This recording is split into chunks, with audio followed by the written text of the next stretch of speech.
Welcome back to WNST, Towson, Baltimore, and Baltimore Positive. We are positively into a very, very important week here at WNST. It's my birthday week. We're going to be celebrating with a birthday crab cake on Friday at Fadley's of Lexington Market. That's the old market next to the new market. And yes, Fadley's is coming to Catonsville too, and they're going into the new market.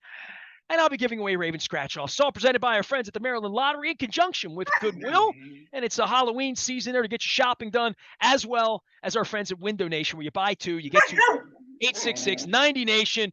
I hear Roland barking in the background, so it must be another segment with my friend Leonard Raskin from Raskin Global, who abstained from the game on Sunday night. I do appreciate the offer on the tickets. My wife was asleep in the third quarter and had work to do, and we didn't get stuck in traffic. And, getting thrown out's no fun, but I would rather be there. But all things considered, a good news final, a happy ending in the middle of the night, and at least for a week. And you know what this is like when the market goes up and the market comes down.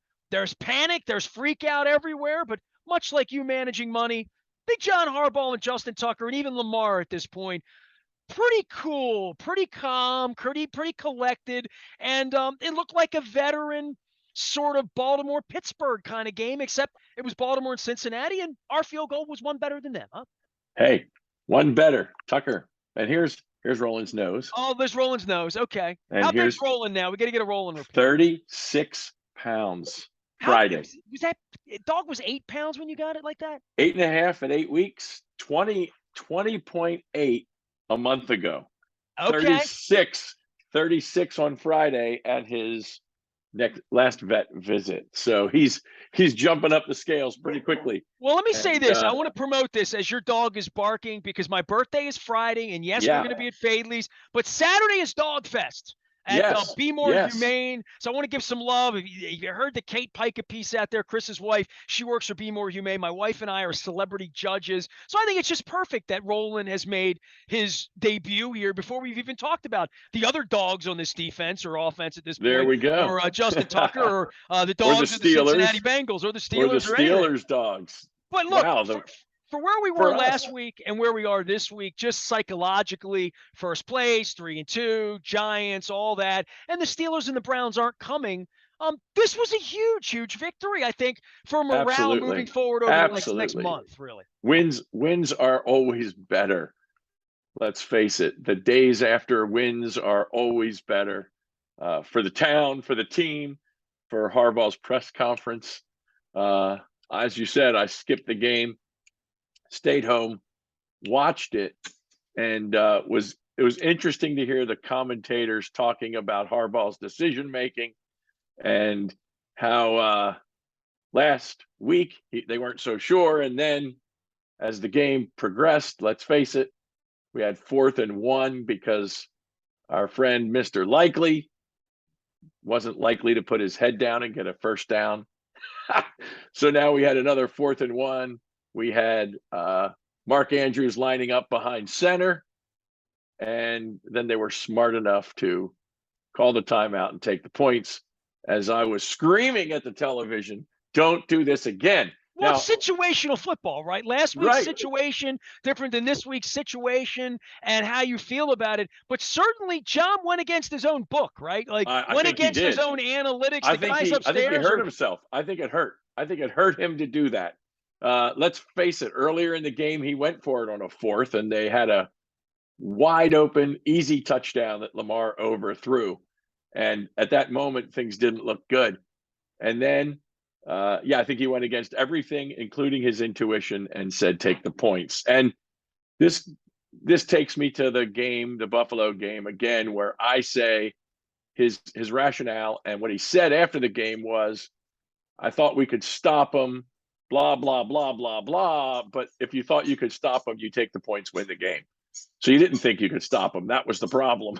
Well, let's wake up to where the Bengals are, right? The Bengals drove the length of the field as defending champions on the road against their division rival. And I've written a big piece at a columnist out of Baltimore Positive this week about how Cincinnati is the new rival. For the time being, put Pittsburgh away. Goodbye. It's Cincinnati and us right now until Pittsburgh figures themselves out in their quarterback situation. That's right. They went down the field field and scored the game winner, right? Like they Right. gave the ball to Lamar Jackson and said, we're going to put our defense on the field. We have a 1-point victory. We have built this defense over the last 3 years to not have our ankles broken, to not let him run That's 9 right. yards on first down, 12 yards on first down, 15 yards on first down. And he did. And he did. And he did. So to your point, what happened last week where the Ravens say, hey, we'll put our defense on the field. Our defense will be good enough, we think. Cincinnati, I mean, that's really demoralizing to get on the plane after your billion-dollar quarterback goes down there and does enough to win the game, and then you can't get any kind of a stop at all defensively. I Both of these teams played well defensively all night. They really did. It was a heck of a game. It was a heck of a game. And you know, we talk about it all the time. I watch a lot of games. Saturday and Sunday for me are, you know, a beautiful thing. I get my head back from the week of work. I relax. I do a lot of nothing.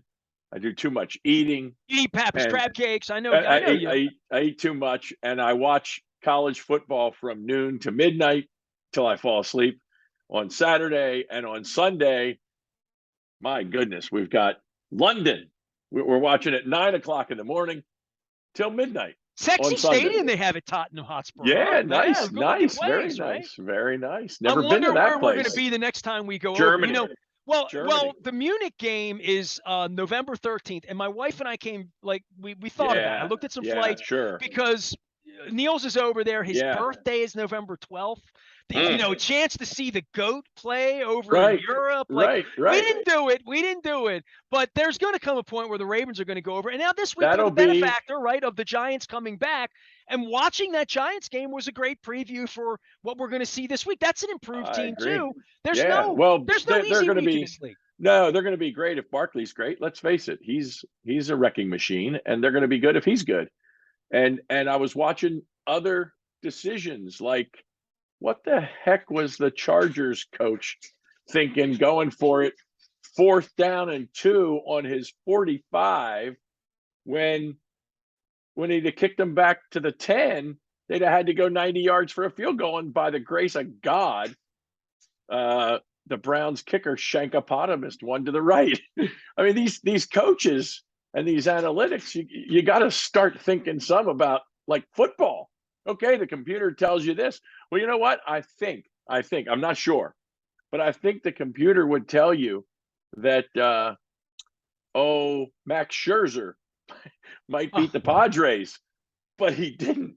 The computer would tell you he's got the edge, but 6 runs later, the Padres said, no, thank you.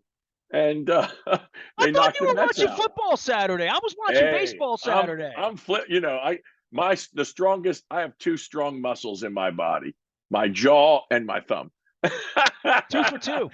I'm 2 for 2. I eat well. And if you ask my wife, I wear out a clicker. We've only had to get new remotes a couple times for the same TV, you know, so.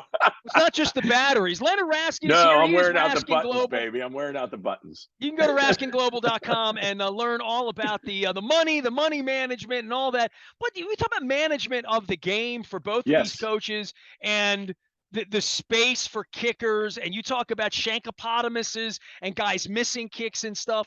It just feels so ridiculously automatic with Tucker, who doesn't have any humility. I mean, God bless him. He's the best in the world, but he knows it. And, you know, whether it's the Rofo chicken or the Rofo coffee or the opera singing or whatever, there is something about his teammates saying the best kicker who ever lived, and then he has to go out there and live that up. Like, he's got a 12-minute package for NBC Today Show on Monday morning. If he misses that kick, the package is a completely different package, right? Oh, yeah, sure. And I'll tell you what, I'm sure you saw the meme, and I'm sure you know what I'm about to talk about, but everybody was seeing last night. Did you see the analytics of his kick? Did you see that deal? No, what are you talking about? So there was a piece put out right after the game. I don't know if it was on the NFL Network or ESPN, one of them somewhere. Oh, you're talking about that if the goalpost was a foot wide, it would have he'd have made it. If it was an inch wider than the football, he'd have made it because that kick was dead center of the field. I mean, the guy just goes out there and crushes it. Unlike that Terps guy the other day, right? Like, that was a little. Well, how about McPherson? Isn't that his name with the extra point? Well, the extra point. That ball went right over the upright. And as Chris Collinsworth said, I know what a doink sounds like. And if that pole was a foot longer, that would have been a doink. That's a Probably a strange bad rule. doink. Probably not That's a not an in strange doink. rule. Yeah, that would have been dead on. Look, I'm wearing my cap shirt. Yep, Hockey I see season that. starts this week. Okay, regular hockey season starts this week. Clank. There is no better sound to a hockey goalie than clank when that puck hits the post. And we've seen doinks and double doinks in this league. There are kickers. Man, it is awesome to listen to Lamar post game and say, I wasn't nervous, but I prayed. and Tucker say he prays for peace when he goes out to kick. He doesn't pray for results.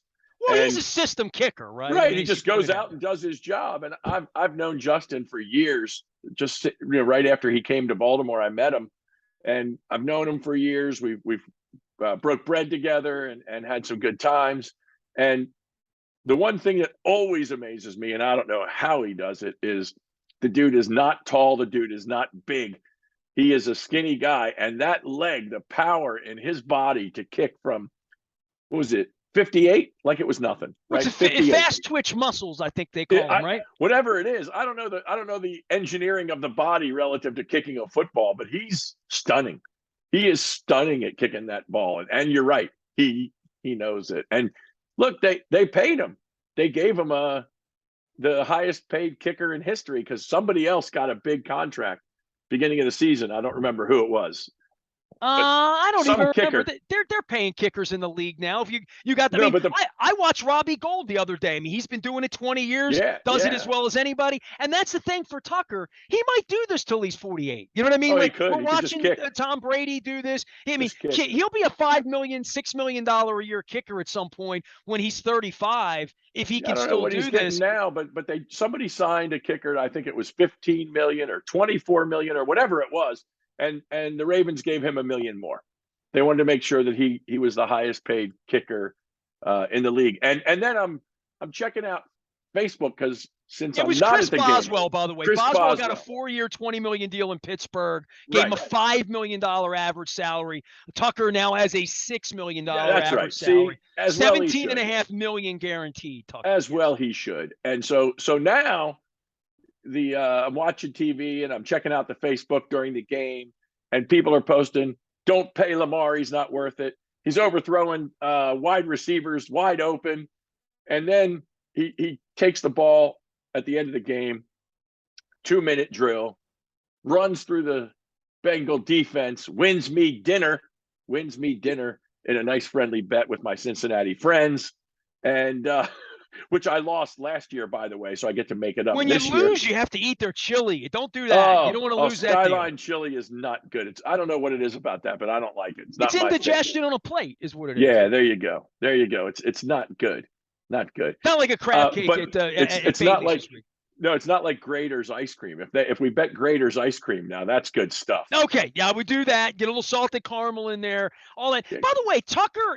How old is Tucker? Do you know? I mean, he always feels like he's 21. He's not. He's been here 10 years. I think he's like 33, right? He will be 33 at the end of next month. Yeah, so 33. Me saying he's going to make $6 million a year when he's 35, he's already in line for that. Yeah, He'll be making $6 million a year when he's 42, right? Because he's going to be able to do this for a long time. Yeah. So now I'm watching on the game, the NBC game, and some fan, I'm sure you saw it, brought a blank check. Big check they posted on with Bisciotti's name on it. Yeah. With Bisciotti's name and payable to Lamar, and it was a blank check. It was just a blank. Let Lamar fill it in. And boy, I'm telling you, the announcers again. What I really like Al Michaels. Oh, Tirico was doing the game. Tirico, yeah, I think Tirico's okay. He's just such a generalist. He doesn't just do it for me for football. Al Michaels and Collinsworth, I thought were great. I like Al Michaels on Thursday night with Kirk Herbstreit. I really like Kirk. He's really good. He knows his stuff. And talking about being prepared and getting paid. I don't know what it is, but that dude is getting paid. He just a quick aside, he did Thursday night NFL, and he is prepared as any color commentator that I've ever heard. I mean, the dude knows football. And then 9:00 Saturday morning, he's on ESPN College Game Day, 9 to noon. And that was in Kansas because Kansas was going into the game against TCU undefeated. So he's in Kansas for 3 hours. He leaves there, jumps on a plane, and at 4 o'clock, he's broadcasting Ohio State, Michigan State in Lansing. It's unbelievable. I mean, the dude That's right up there with Kenny Albert, my buddy last week, Iron Eagle. You know, a lot of these guys. Hey, Dan Horta had on last week. He calls the Bearcats on Saturday with Cincinnati. He calls the Bengals on Sunday. I mean, up in Jimmy Brandstatter up in Detroit was doing Lions games and Michigan games. I mean, that's so crazy old school. Yeah, I feel like I'm a worker bee, but that's kind of crazy. I would agree with you. The fact that Kirk was Thursday night NFL, again, like you said, Saturday morning, 9 to noon. I don't think it's a quick flight from Kansas to Michigan, but he got there and he's suited up and ready to do the 4 o'clock game. And so I'm listening to these guys on the Ravens broadcast, and man, they're loving on Lamar. They are loving on Lamar. They just think he is the greatest player in football right now, and I think he's phenomenal. And they're ready to write Bisciotti's check for 250 guaranteed, I think. But we all know the league has got to be pushing him back, saying you can't do this. But every week, win or lose, Lamar is doing it. He missed 2 passes, but he is doing interesting. it. Leonard Raskin is here. He is Raskin Global. You can find him at raskinglobal.com. Making your American dreams come true, taking care of your money, taking care of your finance. Make sure you got your insurance, your wills, all that important stuff together for a lifetime. That's the way to find Leonard. But we'll stay on football. We did a lot of that last week at the Crab Cake Tour, and you can go listen to Leonard. Go to Leonard's new spot, his new picture up, Baltimore Positive. He looks handsome. Lamar gets the ball with 2 minutes left. 1 point game, right? And the Bengals have built their football team for the last 3 years for this spot to say we're not going to – first off, they used to think he wasn't good enough to pass it. Then there was the thought of where's the offensive line, and Marshall Yonda's gone, and where's Ronnie Stanley, and who are the skill position players, and Bateman's not there, and Hollywood's out in Arizona and all that. But in the end, stopping him from running and breaking the ankles and all the things that happened 3 years ago in Cincinnati that really, as I talked to everybody last week in Cincinnati, said that breaking of the ankles, that embarrassment when I was sitting in the press box in Cincinnati 4 years ago, people were laughing out loud about his antics on the field. That's exactly what the Bengals have spent 11 months of an offseason trying to make sure doesn't happen, that they could contain this. And yet he ran wild on the last. I mean, the last drive looked more like 2019, looked more like Lamar left, Lamar right, Lamar into the seam, completely unafraid to run the ball. And Lamar determined that his feet and his arm were going to make it happen. He threw to Andrews. When he took off to the right and ran that ball, if he hadn't tripped over Duvernay's foot, he might have been gone. Yeah. He might have been gone. I mean, he was moving left to right like a video game. He was dancing like a video game. It was unbelievable. And all they did to stop that from happening and happened. That's what the dude's about. He's going to get paid. He's going to put that in the bank. He's going to be a very happy young man. He's going to set his lineage, descendants up financially forever. And he's just a football player. What's the first thing you tell him to do with money? If he comes to you and says, I got $232 million guaranteed, what do you do with that kind of dough? And I guess it's probably a good question if you win the lottery this week. My wife, the jackpots are $500 million. What do you do with that money when he calls you? Because clearly he's talked a lot about God and spirituality and being happy and the eternal kingdom. He was tweeting about all that.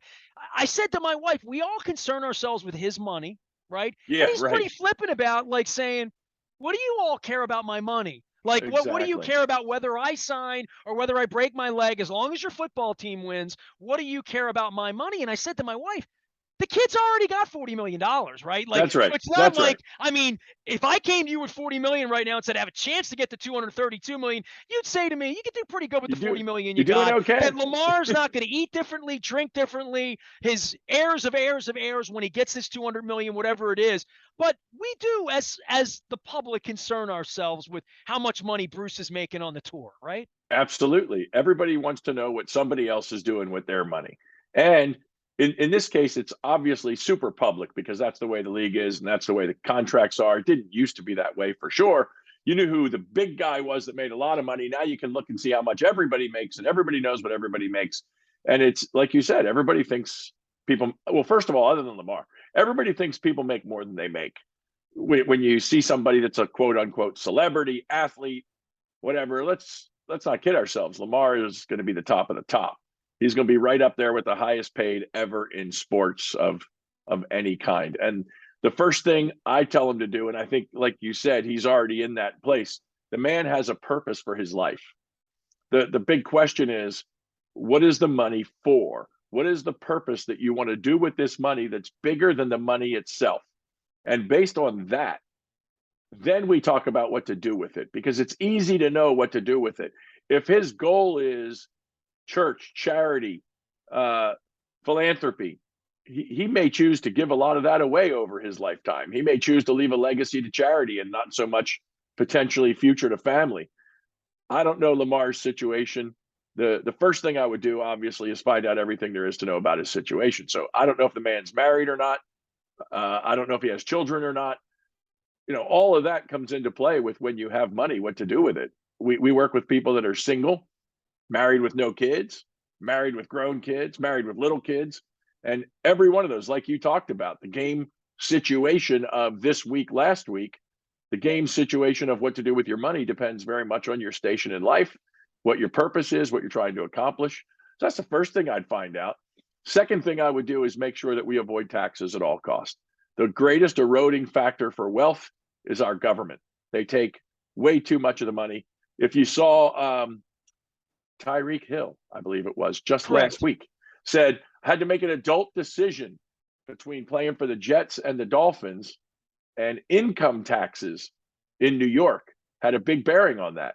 $5 million a year is a big deal. And that's not lost on Lamar Jackson, where that Tampa Bay job's going to be open. The Miami job could be open, appears to be. Like, that is my concern for Lamar. That's my with the concern prettier too. Girl and the fact that he's not signed. It has nothing to do with Bisciotti or DeCosta or the division or the bad weather or whether he likes crab cakes or not. This to me is, if he gets to a freedom space or a dictation space at the end of the year to say, I'm done with you guys. I love you. I appreciate it. You had your chance to wed me. You didn't want to wed me. I want my freedom. I'm an NBA guy. I'm a modern guy. That's right. You know what? That should be, with 11 games left on the docket, or 12 games left. They should be working it. They should be worried about that. You know what they should be doing? Here's what the Ravens should be doing, and it wouldn't be bad for everybody, but it would be great for Baltimore and the Ravens.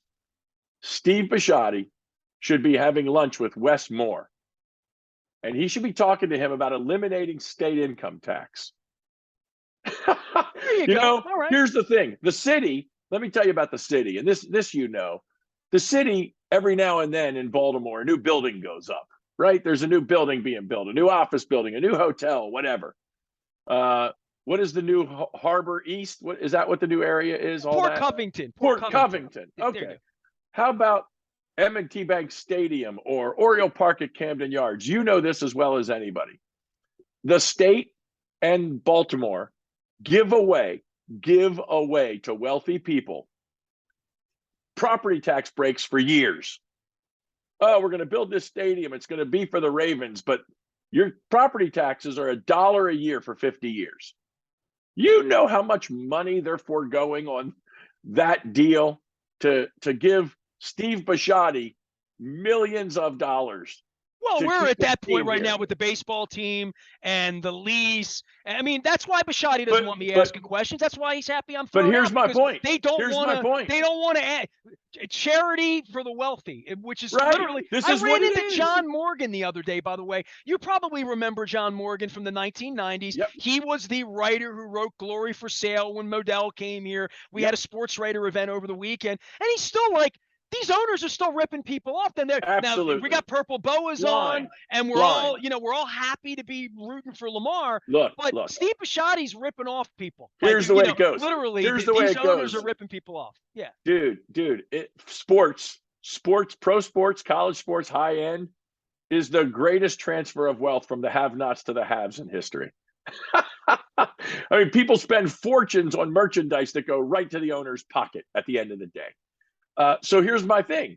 He should be talking to Wes Moore, and they should, if they can't get state income tax relief for everybody in the state, which would be brilliant, he should be petitioning Wes Moore to pass a bill in the state legislature to have no state income tax for Lamar's contract. Oh, I don't think that would go over. That wouldn't smell good in Annapolis. Come on. You kidding me? In our state legislature, they wouldn't. And look, we've talked about this. We have tax-free shopping week.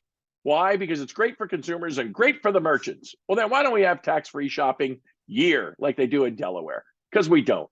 We have income tax rates that are high, almost as high as anybody in the country. This is the citizen in me that would say, you know what they'll do? They'll just tack more money onto the tolls. They'll tack more money on but that's okay. fees. They'll tack more money onto other things. These are usury things. I'm all for usury taxes. I got no problem with alcohol tax, tobacco tax, sales tax. I can choose what I buy. But if I want to earn as much as I can for my labor, why am I giving a portion of that to the state? There's other ways for the state to make money. I'm happy the tolls are high. You know what? For every toll that's high, there's another road you can take that has no toll. Just might take you an extra 10 minutes. So you pay for convenience. Look, I hate to say it, but sometimes I speed and I get speed camera tickets. That's a price I pay for speeding. As a matter of fact, I got one in France and it came to me all in French. So it's the price you pay. But there are other ways. There are lots of states, we've talked about this before, lots of states that don't have an income tax. And the Tennessee Titans and the Tampa Bay Buccaneers would love to have Lamar be their quarterback. And you got a year. You got a year to keep him as a franchise tag, right? Then he gets 50 or 60. Yeah, okay. I mean, and then he's gone. And then he's gone. So if you don't sign him, you don't find a way to sign him. And as I said to you before, the only way he leaves is if he holds out. That he has to, there has to be acrimony for him to leave at this point. Right. So what they have to do is say, okay, we were going to give you 250. We're going to give you 275. The last 25 of which pays the tax on the 250. So you don't have to think about it. It's going to have to be that way. I mean, like, it's going to have to. Well, and you follow Tariq Hill. People talk about Lamar, money. You got to talk to grown-ups about this because Lamar, as much as he's perceived as being, a neophyte in this, Lamar knows the tax situation in Florida. He knows how to count his money. Knows, and they sprinkled in on the broadcast that his mother's helping him a little bit. Now, I don't know about his mom. If Lamar can count 12 guys out on the defense and snap the ball to get the penalty, Lamar can count his money.